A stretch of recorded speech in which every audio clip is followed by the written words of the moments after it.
पिछले 3-4 सालों में स्टॉक मार्केट ने जितने रिटर्न्स दिए शायद इससे पहले कभी दिए होंगे।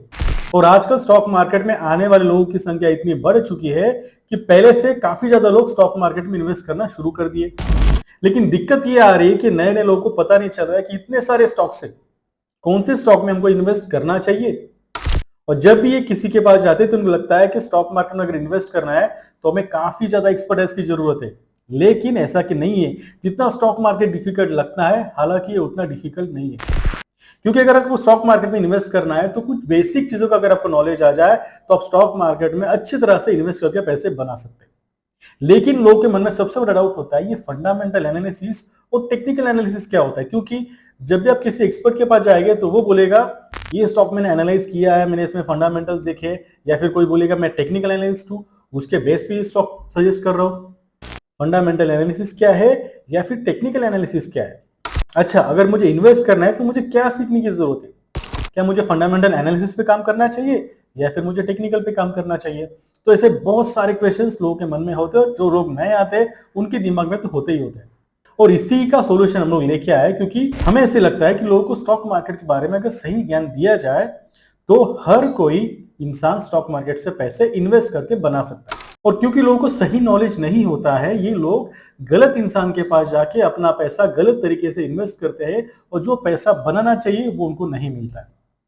इसीलिए हम लोग एक सीरीज लेके आए हैं जिसमें हम लोग करते हैं हर घर इन्वेस्टर। हमारी कोशिश है कि स्टॉक मार्केट का नॉलेज हर घर में पहुंचे और आसानी से लोग इससे पैसा बना सके। और आज का हमारा फोकस है आप स्टॉक कैसे सिलेक्ट कर सकते हो। उसके लिए जो दो टेक्निक्स है, जो प्रोसेस नॉर्मल यूज करी जाती है, फंडामेंटल एनालिसिस और टेक्निकल एनालिसिस, के है क्या, दोनों में डिफरेंस क्या है और आपको इसमें से कौन सी चीज पे फोकस करना चाहिए। शुरू करते हैं।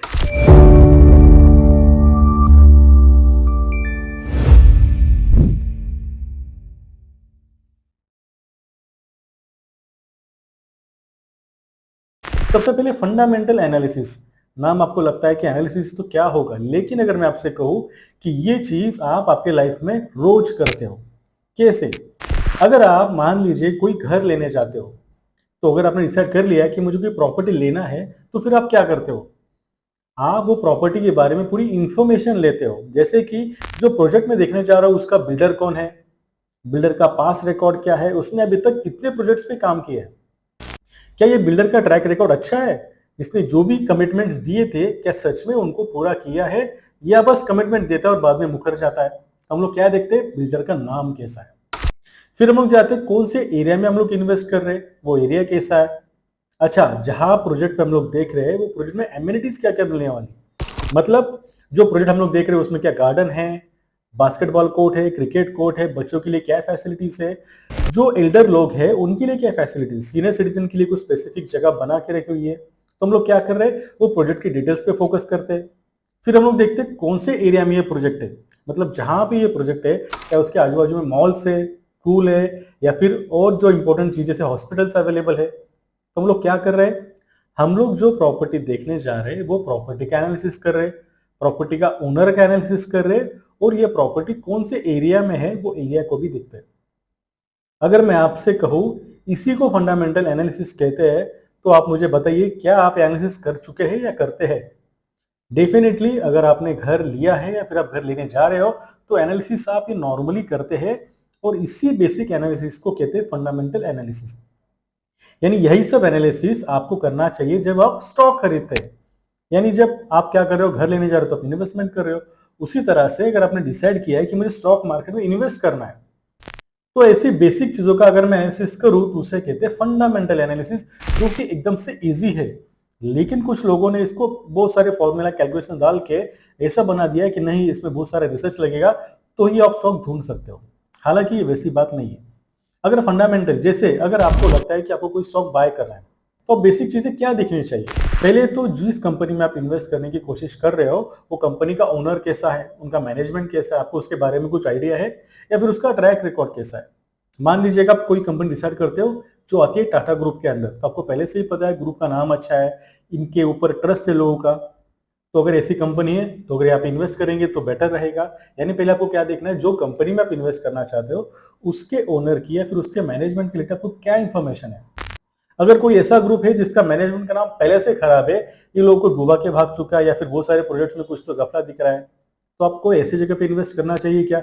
नहीं करना चाहिए। तो बेसिक चीज हम लोग क्या देख रहे हैं, जो कंपनी में इन्वेस्ट कर रहे हैं उसका मैनेजमेंट कैसा है। फिर दूसरी चीज क्या देख सकते हैं, सेक्टर। अब सेक्टर क्या होता है, जब भी हम लोग कोई कंपनी में इन्वेस्ट करते हैं तो ये कंपनी का काम कौन से एरिया में आता है। क्योंकि अगर देखिए, अगर हम बात करें, जैसे हम लोग टाटा की बात कर रहे थे, ऑटोमोबाइल सेक्टर, यानी जो कंपनी में इन्वेस्ट करना चाहता हो वो ऑटोमोबाइल लाइन में आती है क्या? अगर ऑटोमोबाइल यानी कार्स की हम लोग बात करें तो इसका फ्यूचर कैसा है, आने वाले समय में कौन से टाइप की कार्स आने वाली है, सीएनजी कार्स ज्यादा चलेगी या फिर इलेक्ट्रिक कार्स आएंगी। अच्छा, अगर इलेक्ट्रिक कार्स आने वाली है तो कौन सी कंपनी है जो इस फील्ड में अच्छी तरह से काम कर रही है। कंपनी का पिछले 4-5 साल का अगर हम लोग रिकॉर्ड देखें तो क्या ये कंपनी प्रॉफिट में है या कंपनी लॉस में है। ये कंपनी के प्रोडक्ट्स कैसे है, जो कार आपको लेनी है तो आप देखिए कि कंपनी के अंदर कौन से प्रोडक्ट्स है, उसका मार्केट में क्या वैल्यूएशन है, क्या वो सेफ्टी में अच्छी है। तो जो भी प्रोडक्ट्स कंपनी बना रही है, क्या कॉम्पिटिटर से वो प्रोडक्ट अच्छा है। तो आपने बेसिक चीज देख ली। तो पहले आपने क्या देखा, ओनर को ने देखा, फिर आपने देखा कंपनी कौन से सेक्टर में आ रही है, फिर कंपनी के प्रोडक्ट्स कैसे है, क्या वो प्रोडक्ट्स अच्छे हैं या बुरे हैं। अच्छा, फोर्थ चीज आप क्या देख सकते हो, ये कंपनी का फ्यूचर कैसा है, आने वाले फ्यूचर में ये प्रोडक्ट्स की डिमांड बढ़ने वाली है या कम होने वाली। तो इसमें आपने क्या किया, जो मैं चीजें आपको बोल रहा हूं, क्या ये आपके लिए डिफिकल्ट है? कोई भी इंसान एक सर्वसाधारण नॉलेज के साथ ये चीजों को एनालाइज कर सकता है, और इसीलिए इसको बोलते हैं फंडामेंटल एनालिसिस, जो कि एक्चुअल में काफी सिंपल चीज है, और कोई भी इंसान अगर थोड़ा सा टाइम दे या थोड़ा सा ध्यान दे तो इसको आराम से कर सकता है। तो ये तो हो गया फंडामेंटल एनालिसिस। अब दूसरा एक लोगों ने नाम सुना है टेक्निकल एनालिसिस। अब ये टेक्निकल एनालिसिस क्या होता है?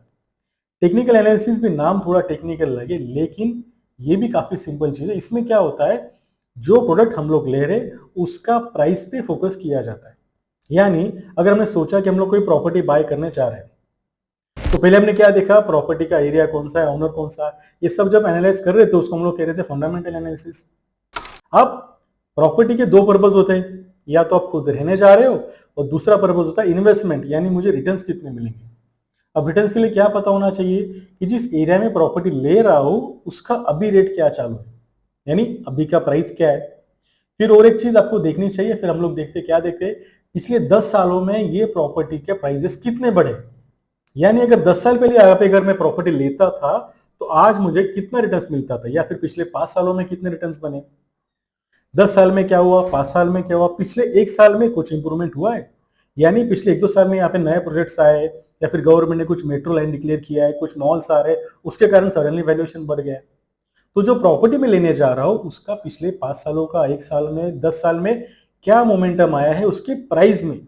यानी अब हमारा फोकस कहाँ पे, इन्वेस्टमेंट पे, और इन्वेस्टमेंट यानी उसके प्राइस पे। तो जब टेक्निकल एनालिसिस करते हैं तो हम लोग फोकस करते हैं कि ये जो प्राइस है ये पहले कितना था, अभी कितना है, और इसका फ्यूचर क्या दिखाता है। अब ये सब चीजें करने के लिए क्या पता होना चाहिए, आपको कुछ इंफॉर्मेशन की जरूरत है, और साथ में कुछ टूल्स यूज करने पड़ते हैं, इसलिए उसको नाम दिया टेक्निकल एनालिसिस। अब टूल्स मतलब बहुत डिफिकल्ट होते हैं, तो बिल्कुल नहीं। आपको रेडीमेड टूल्स होते हैं जहां पे आप थोड़ा सा भी उस पर ध्यान दें तो इजीली आप ये इंफॉर्मेशन निकाल सकते हो। ऑनलाइन में फ्री में अवेलेबल होते हैं। आपको कुछ चार्ट्स सीखने पड़ते हैं, तो चार्ट्स क्या होता है, इंडिकेटर क्या होता है, फिर इंडिकेटर्स को कैसे यूज करना है, और कैसे आप प्रॉपर्टी, या फिर ठीक है हमने प्रॉपर्टी की बात करी, सेम चीज स्टॉक मार्केट में आती है। तो जो कंपनी आप अभी इन्वेस्ट करने जा रहे हो इसका प्राइस फ्लक्चुएशंस क्या है, ये इसका प्राइस 1 साल पहले कितना था, 5 साल पहले कितना है, अभी कितना है, ये कंपनी आने वाले टाइम में क्या मोमेंटम दे सकती है। जब हम इसको बस प्राइस को एनालाइज करते हैं तो उसे कहते हैं टेक्निकल एनालिसिस। क्या ये डिफिकल्ट है? बिल्कुल भी नहीं। आपको सिंपल कुछ टूल्स की पता होने की जरूरत है।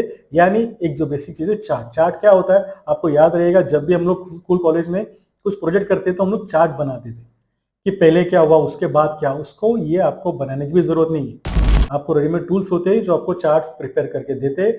आपको बस क्या देखना होता है कि इस पीछे क्या हुआ है और आगे क्या हो सकता है। जैसे कि आपको पता रहेगा फैशंस, कुछ फैशंस ऐसे होती है जो पहले आके गई है। बेल बॉटम पैंट पहले फैशन थी, फिर चली गई, फिर वापस आ गई। तो उसी तरह से टेक्निकल एनालिसिस का ऐसे मानना होता है कि कुछ पैटर्न्स होते हैं जो रिपीट होते हैं, और इसी रिपीट पैटर्न को देख के ये लोग एनालाइज करते हैं कि अगर पहले ऐसा हुआ है तो आने वाले फ्यूचर में ऐसा हो सकता है। यानी टेक्निकल एनालिसिस भी सिंपल चीज है, थोड़े से नॉलेज की जरूरत है। तो अगर आपको कोई स्टॉक में इन्वेस्ट करना है तो फंडामेंटल एनालिसिस बेटर है या फिर टेक्निकल एनालिसिस बेटर है? अब बात की जाए तो फंडामेंटल एनालिसिस से आपने वापस हम लोग आते हैं प्रॉपर्टी वाले एग्जांपल। अगर आपको प्रॉपर्टी लेना है तो आपने जो पहले वाली चीजें देखी, बिल्डर कौन है, प्रॉपर्टी क्या है, एरिया क्या है, वो इंपॉर्टेंट है, या फिर प्राइस अभी क्या है, पिछले कुछ दिनों में प्राइस क्या थी और आने वाले समय में प्राइस क्या हो सकती है? आप दोनों में से कौन सी चीज पे ज्यादा फोकस करेंगे? मेरे हिसाब से 99% लोगों का एक ही ये रहेगा, 99 के 100% लोगों को लगता रहेगा कि नहीं, मुझे तो दोनों चीज देखनी चाहिए। मुझे तो ये भी देखना चाहिए बिल्डर कैसा है, प्रोजेक्ट कैसा है, एरिया कैसा है, साथ में अगर मैं इन्वेस्टमेंट के लिए देख रहा हूं तो इसका अभी वैल्यू कितना है, पहले कितना था और आने वाले समय में मुझे इसमें कितना मुनाफा हो सकता है।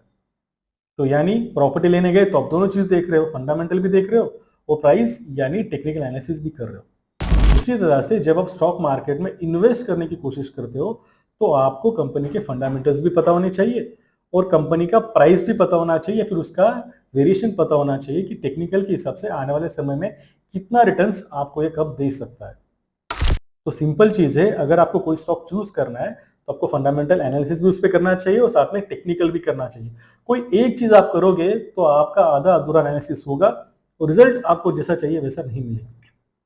हो सकता है कंपनी तो आपने अच्छी चूज कर ली फंडामेंटल के बेस पे, लेकिन जब आपने इन्वेस्ट किया उसका टाइम ही गलत हो, क्योंकि टेक्निकल हिसाब से हमको पता चलता है, फंडामेंटल हमको दिखाता है किस में इन्वेस्ट करना चाहिए, तो टेक्निकल एनालिसिस हमको बताता है कब इन्वेस्ट करना चाहिए। यानी अगर आप एक कंपनी लेते हो रिलायंस इंडस्ट्री, जो शेयर्स काफी रिटर्न उसने दिए हुए, लेकिन अगर ऐसा देखो तो पिछले 2 साल में एक ही रेंज में ट्रेड कर रहा है, तो फंडामेंटल क्या दिखाता है कि कंपनी तो काफी अच्छी है, टेक्निकल क्या दिखाता है कब पैसा डालना चाहिए जिससे कि मुझे रिटर्न्स मिलेंगे। तो अगर आपको स्टॉक मार्केट में पैसा बनाना है तो आपको दोनों पे फोकस करना पड़ेगा, लेकिन इसका मतलब ये नहीं कि काफी डिफिकल्ट है या फिर आपको बहुत एनालिसिस करना पड़ेगा। बिल्कुल दिमाग से निकाल दीजिए, हम लोग स्टॉक मार्केट आपके लिए सिंपल बना रहे हैं, सिंपल है और आपको बस ध्यान देना है। तो ये वीडियो में हमने फोकस किया फंडामेंटल एनालिसिस क्या है, टेक्निकल एनालिसिस क्या है, दोनों में डिफरेंस क्या है। आने वाले वीडियोस में हम लोग क्या देखेंगे, फंडामेंटल एनालिसिस अगर आपको करना है तो कौन सी चीजों पे फोकस करना चाहिए, और उसके लिए मैं पहले से ही बता देता हूँ बहुत ज्यादा डीप नॉलेज की जरूरत नहीं है। आप अगला आधे घंटे का वीडियो देखेंगे तो उसमें आपको पता चल जाएगा, आप खुद घर बैठे फंडामेंटल एनालिसिस कर सकते हैं और टेक्निकल एनालिसिस भी कर सकते हैं। कैसे करेंगे तो उसके लिए आने वाले वीडियोस में हम लोग क्या बनाएंगे, नेक्स्ट वीडियो रहेगा स्पेशली फंडामेंटल एनालिसिस पे, कि आधे घंटे में आप खुद कैसे फंडामेंटल एनालिसिस सीख सकते हैं और खुद कैसे स्टॉक का एनालिसिस कर सकते हैं। उसके बाद देखेंगे टेक्निकल एनालिसिस और फिर उसके बाद में देखेंगे हम लोग दोनों को मिक्स कैसे करना है। आशा करता हूं आपको ये वीडियो अच्छा लगा रहेगा। वीडियो अच्छा लगा तो उसको लाइक जरूर करिए, क्योंकि आपके लाइक्स से हमें अच्छा लगता है और फिर हम लोग ऐसे वीडियोस बनाते जाएंगे। तो अगला वीडियो जरूर देखिएगा, उस पर हम लोग फोकस करेंगे बस फंडामेंटल एनालिसिस पे, आप खुद कैसे फंडामेंटल एनालिसिस कर सकते हैं घर बैठे। तो वीडियो को यहीं पे रोकते हैं, मिलते हैं अगले वीडियो में। वीडियो को लाइक करना मत भूलिए। Bye, thank you.